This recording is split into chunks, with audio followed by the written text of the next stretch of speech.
하나님께서 오늘 우리를 사랑하셔서 주신 하나님의 귀한 말씀입니다. 빌립보서 1장 20절과 21절의 말씀을 읽겠습니다.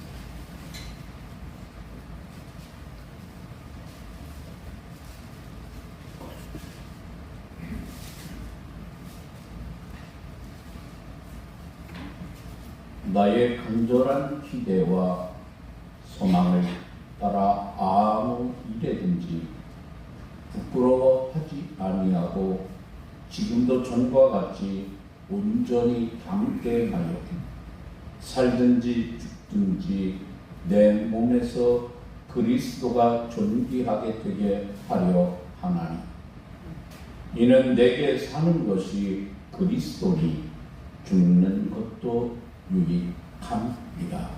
아멘. 이것은 살아계신 하나님의 말씀입니다. 미국 서부의 작은 도시에서 어느 날 10살 정도인 사내 아이가 $1를 손에 쥐고 거리의 상점마다 들어가 이렇게 물어봅니다. 안녕하세요. 혹시 하나님을 파시나요? 가게 주인은 안 판다고 말하거나 혹은 자신의 가게에 아이가 장사를 방해한다고 하는 생각에 이 아이를 내쫓기도 했습니다.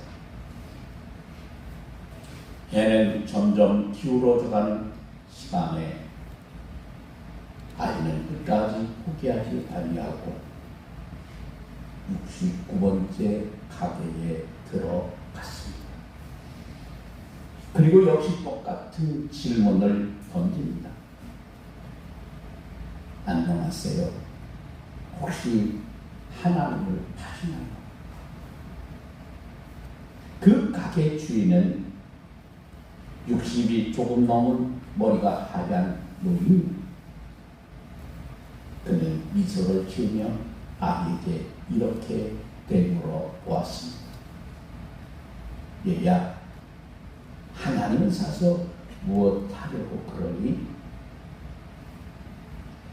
자신에게 제대로 말을 걸어주는 사람을 처음 본 이 아이는 감격하여 눈물을 흘리며 자신의 사연을 이 노인에게 다 털어놨습니다. 아이의 부모는 오래전 세상을 떠났습니다. 지금은 자신을 삼촌이 돌봐주고 있는데 얼마 전 이 삼촌마저 건축 현장에서 떨어지는 사고를 당해 현재 혼수 상태에 빠져 있습니다. 그런데 삼촌을 치료하던 의사가 이 아이에게 삼촌을 구해줄 것은 하나님밖에 없다 이렇게 말해 주었습니다. 아이는 의사가 해준 그 말을 듣고는 하나님을 그 어떤 병도 고쳐주는 신기한 물건 정도로 생각을 했습니다. 순진한 아이는 의사에게 자신이 하나님을 사와서 삼촌에게 먹이겠다고, 그래서 반드시 이 삼촌을 낫게 하겠다 말하고는 하나님을 사겠노라 $1, 우리 돈으로 1,200원입니다. 이것 손에 들고 가게를 뒤지고 있었습니다. 그러나 이의 말을 듣고 있던 노인은 눈시울이 붉어졌습니다. 그리고 그 아이에게 물어봅니다. 얘야, 돈은 얼마나 갖고 있니? 아이는 자신의 손에 단 $1밖에 없었습니다. 부끄럽게 그 돈을 내미는 아이에게 이 노인은 이렇게 말합니다. 마침 잘 됐구나. 하나님은 딱 $1 받거든. 할아버지 아버지는 아이에게 돈을 받고서는 저 가게 선반술에 놓여있던 하나님의 키스라고 하는 음료수를 건네주면서 이렇게 말해줍니다. 얘야, 여기 있단다. 이 하나님을 마시면 삼촌이 금방 나을 거야. 아이는 할아버지가 건네준 음료수를 품에 안고 너무너무 기뻐서 쏠쏠같이 삼촌이 병원으로 달려갔습니다. 병원에 들어서자마자 자랑스럽게 이 아이가 소리칩니다. 삼촌, 제가 하나님을 사왔어요. 이제 곧 나으실 거예요. 다음날 세계 최고의 의료진들이 전용 비행기를 타고 이 작은 도시에 올라왔습니다.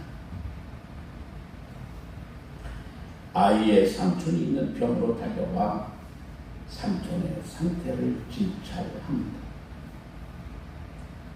아이의 삼촌은 정말로 병이 금방 나았습니다. 그리고 곧 태어나게 됐습니다. 그런데 태어날 때 받아든 치료비 고지서를 보고 깜짝 놀랐습니다. 삼촌의 치료비는 천문학적인 금액이었기 때문입니다.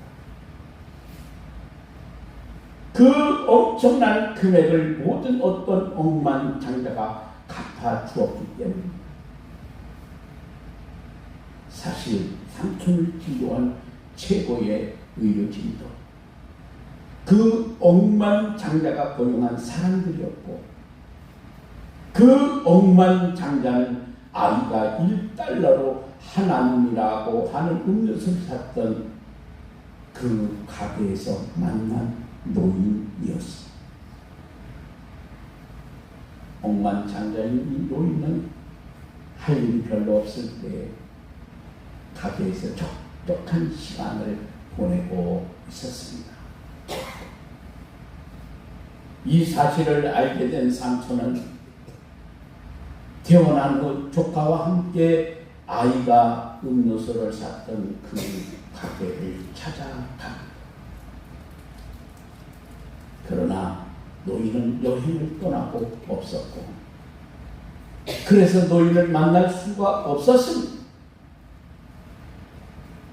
이 가게를 지키고 있던 점원은 그들에게 노인의 도움을 크게 마음에 담아두지 말라고 하는 말과 함께 이 노인이 쓴 편지 한 통을 그들에게 전달해 줍니다. 그 편지에는 이렇게 쓰여 있었습니다. 젊은이, 내게 고마워할 필요 없네. 사실 모든 비용은 자네의 조카가 다 낸 것이니 말했어요. 자네에게 이런 기특한 조카가 있다는 것이 정말 큰 축복이라는 것을 말해주고 싶네요. 자네를 위해 1달러를 주고 그리고 온 거리를 누비며 하나님을 찾아다녔으니 말이야. 하나님 앞에 감사하게 자네를 살린 건 그분입니다 말이네.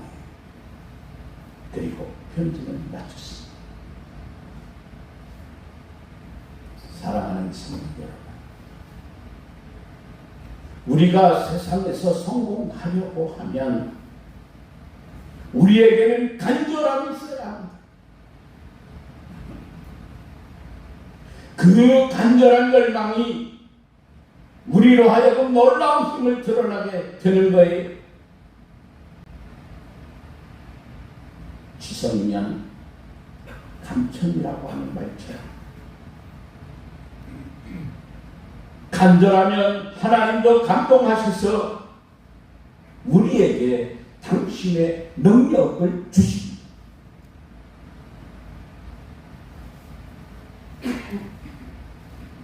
우리의 마음속에 무언가에 대한 간절함이 있으면 여러분, 우리가 아무리 힘든 상황이라 하더라도 그 상황을 초월하는 힘이 생깁니다.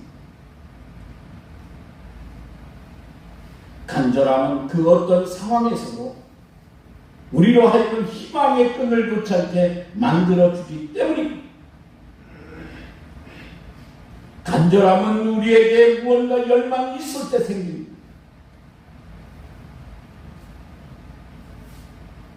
여러분, 우리 안에 그런 간절함의 열망이 있다면 우리는 우리가 바라는 것을 이룰 수 있습니다.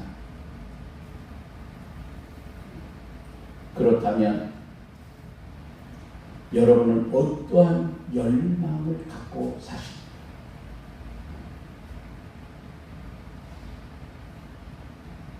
여러분의 마음속에 내가 이것을 위해서라면 내 목숨을 내놓을 수 있어, 이렇게 말할 수 있는 그렇게 간절한 소망은 여러분이 무엇입니까?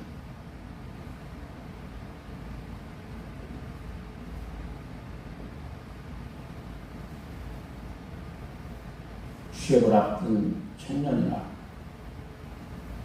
이와 같은 자녀를 둔 부모님들의 마음에는 취업이 가장 큰 열망일 수 있습니다.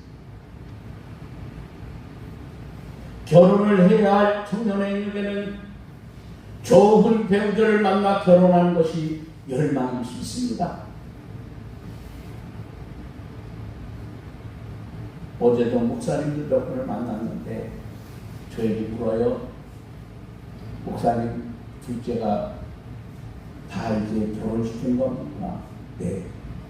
저를 들어가면서 우리 아이는요, 우리 딸은 43인데 아직도 시집갈 생각은 안 해요. 그 목사님의 열망은 딸이 시집가는 거예요.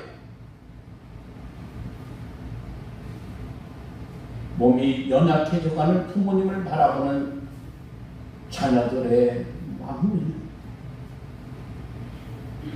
부모님이 남은 생에 강건하게 사셨으면 좋겠다고 하는 그 마음이 큰 열망일 수 있습니다.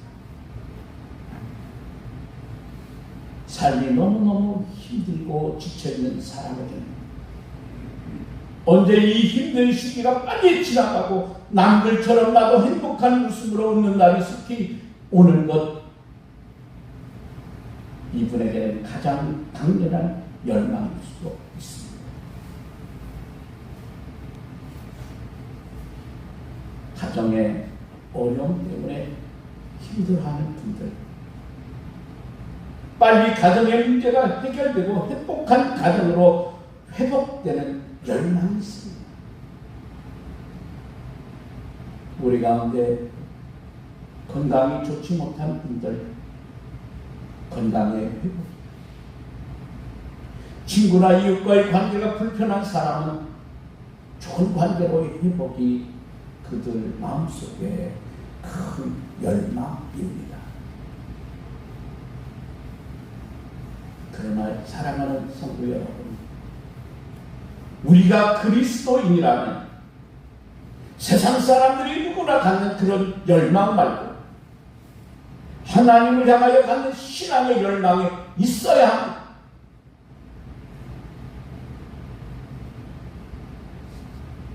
신앙인이라고 내가 말하는 것은 내가 하나님 앞에 부름받은 목사요, 장로요, 권사요, 안수집사요, 집사요, 직분받은 자로서 전혀 신앙적이지 않은 것들로 끌어안고 살거나 신앙과는 전혀 상관없는 것들만 열망하며 산다고 하면 여러분, 어찌 우리 스스로 신앙이라 말할 수 있겠습니까?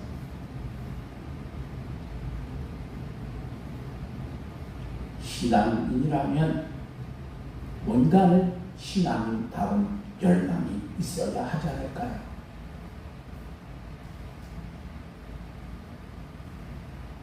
오늘 사도 바울은 그의 마음속에 있는 간절한 열망을 우리에게 이야기하고 있습니다. 오늘 성경 20절은 이렇게 시작합니다. 나의 간절한 기대와 소망을 따라.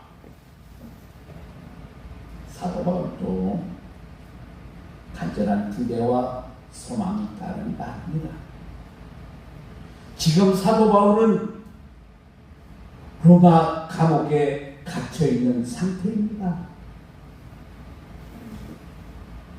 사도 바울은 원래 몸이 몹시 약한 사람이었는데 감옥에 갇히면서 더 많이 약해졌습니다. 저는 여러분이 알다시피 청주 교도소에서 교정사역도 하기 때문에 누구보다 그들의 마음을 잘 압니다. 교도소 안에 있는 죄수로 갇혀있는 그분들의 열망이 무엇입니까? 그 다망을 빨리 나오는 것, 그들의 가장 큰 열망입니다.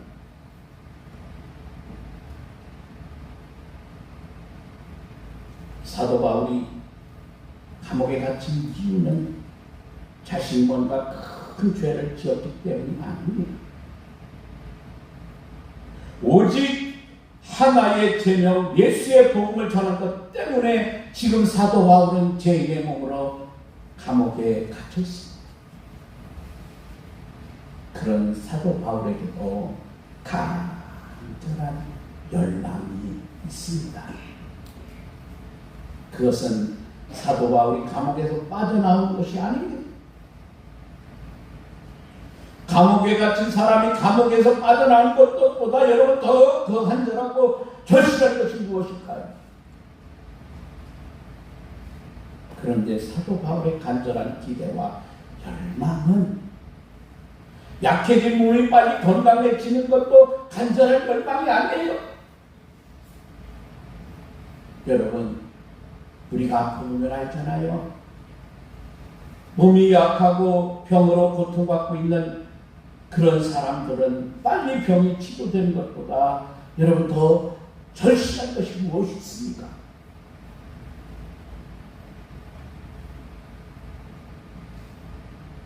몸이 약하고 병으로 고통받고 있는 사도 바울의 그런 열망이 아닙니다. 그의 평생에 가지고 있었던 가장 큰 열망은 자신의 몸을 통해서 그리스도가 존귀하게 되어야 합니다. 그는 감옥에서 죽는 것도 두렵지 않았습니다. 몸이 점점 심해져 몸이 고통스러운 것도 전혀 사도 바울은 개의치 않았습니다. 사람들이 복음을 전하다고 감옥에 갇혀 험난한 꼴을 당하고 있으니 손가락질하고 비아냥거리는 것도 사도 바울에게는 문제가 되지 않았습니다. 여러분, 그의 마음속에 있는 간절한 열망, 간절한 기대와 소망은 오직 자신의 몸에서 그리스도가 존귀하게 되어야 합니다. 자신이 살아가는 목표, 그리스도께서 자신을 통해서 존귀하게 되는 것이고, 그런 목표를 향해 달려가다가 자신이 죽음에 이른다 하더라도 바로 그 삶의 끝자락에서 그리스도께서 존귀함을 얻으신다고만 한다면 자신은 죽음을 맞는 그 순간도 행복입니다. 그것이 오늘 사도 바울의 마음입니다. 사도 바울의 간절한 마음, 여러분, 사도 바울의 간절한 소망이었습니다. 사도 바울이 그런 열망을 가질 수 있었던 이유가 무엇입니까? 오늘 21절에서 사도 바울은 이렇게 고백합니다. 이는 내게 사는 것이 그리스도니 죽는 것도 유익함이라. 이는 내게 사는 것이 그리스도니 죽는 것도 유익함이라. 할렐루야. 사도 바울은 그의 마음과 삶을 중심에 그리스도를 모시고 살았습니다. 자신의 마음에 그리스도께서 계시기에 자신이 마음으로 느끼는 모든 것이 그리스도를 위한 것이어야 한다는 것이 사도 바울의 마음입니다. 자신의 삶에 그리스도를 주인으로 모셨기에 자신의 모습 속에 그리스도의 모습이 드러나야 합니다. 자신의 생명이 그리스도 안에 있기에 자신이 숨쉬고 살아있는 동안 자신은 온전히 그리스도 것임을 그는 잘 알았습니다. 그래서 사도 바울 오직 그리스도 이 마음으로 평생을 산 사람입니다. 여러분, 이것이 오늘 사도 바울의 이 사도 바울만의 믿음이어야 합니다. 사도 바울에게 주신 사명과 우리의 사명이 다르고 사도 바울의 삶과 우리의 삶이 다르다 하더라도 여러분, 믿음의 방법과 가치는 동일합니다. 하나님께 최고의 가치입니다. 하나님을 사모하는 열망으로 살아간다 하면 우리도 사도 바울과 같은 고백을 하며 우리도 살 수 있습니다.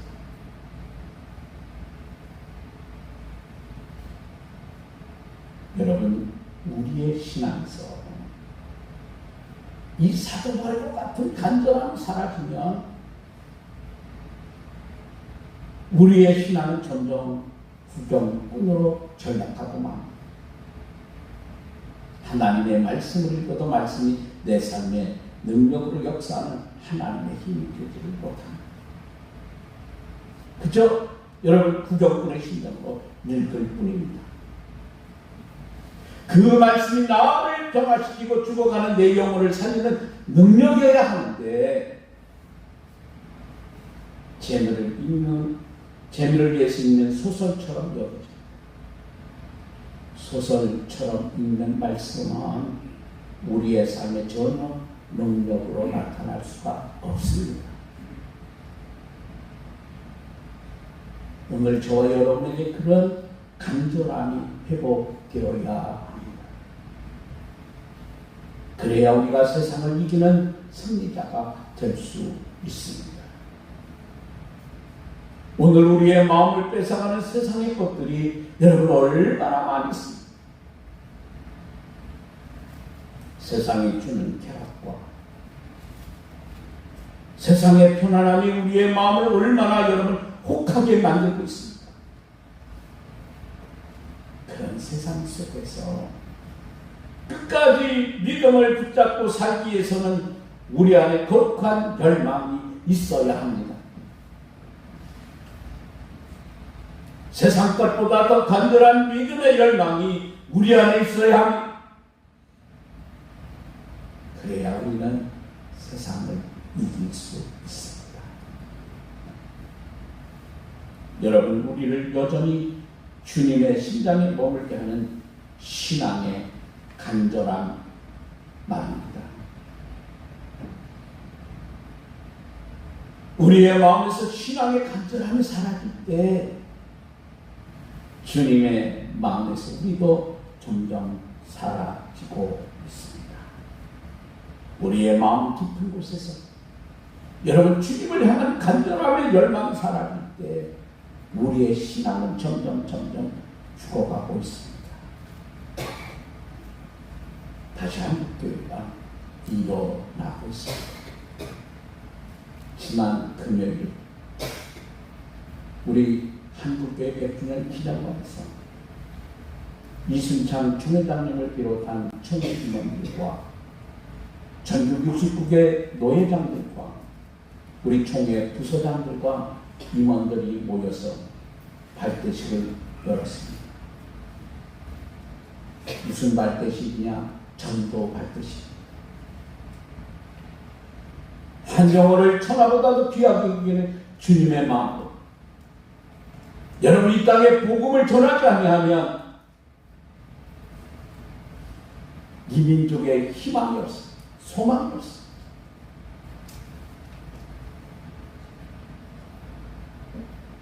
점점 한국교회가 회복되고 있습니다. 그냥 3년 동안 코로나 팬데믹 상황 속에서 우리가 얼마나 힘들었습니까?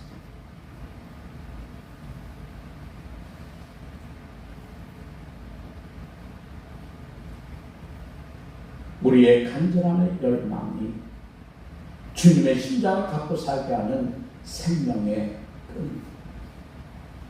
여러분에게 말씀합니다.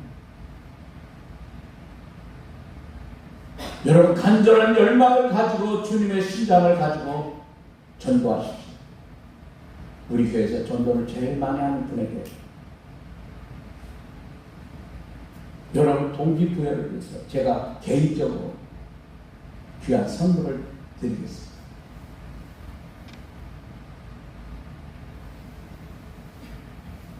제가 주는 상보다 하나님이 주시는 상 더 엄청날 거예요.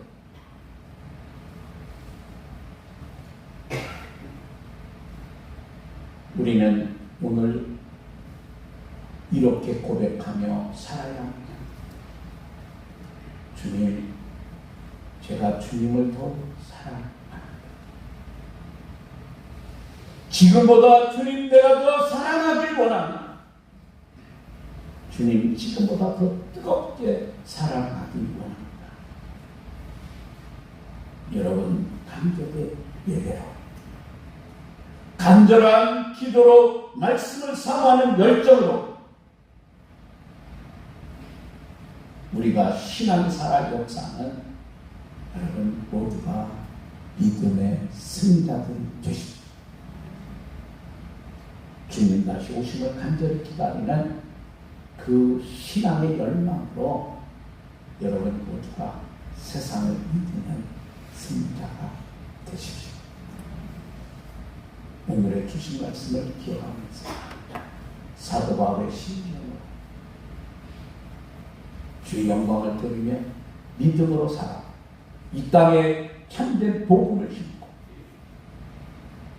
이 민족에게 새로운 소망과 꿈을 주는 저와 여러분 되기를 간절히 원합니다. 기도하겠습니다.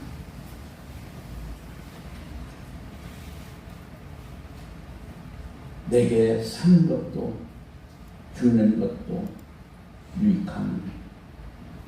내 몸에서 그리스도가 존귀하게 되기를 원한다는 사도 바울의 간절한 기대와 소망을 통해 믿음으로 감옥 가는 것도 순교당하는 것도 매맞음도 사람들의 공포와 어려움 속에서도 오직 주의 복음을 위해 일했던 사도 바울. 다시 한국교회가 그 간절함과 열망과 소망으로 나아가기를 원합니다. 하나님은 우리를 사랑하셨습니다. 사도 바울을 통하여 주셨던 말씀을 통하여 우리에게 사명을 깨달아 알게 하시고 간절한 기대와 소망을 가지고 믿음으로 살게 하십니다. 오늘의 주신 말씀을 기억하는 세상에서의 패배자가 아니라 믿음의 승리자로 살길 원합니다. 하나님께 영광되는 삶을 살길 원합니다. 주님 힘을 주시고 믿음을 주시고 능력을 허락해 주시옵소서. 우리를 언제나 사랑하신 예수님의 귀하신 이름으로 기도합니다. 아멘.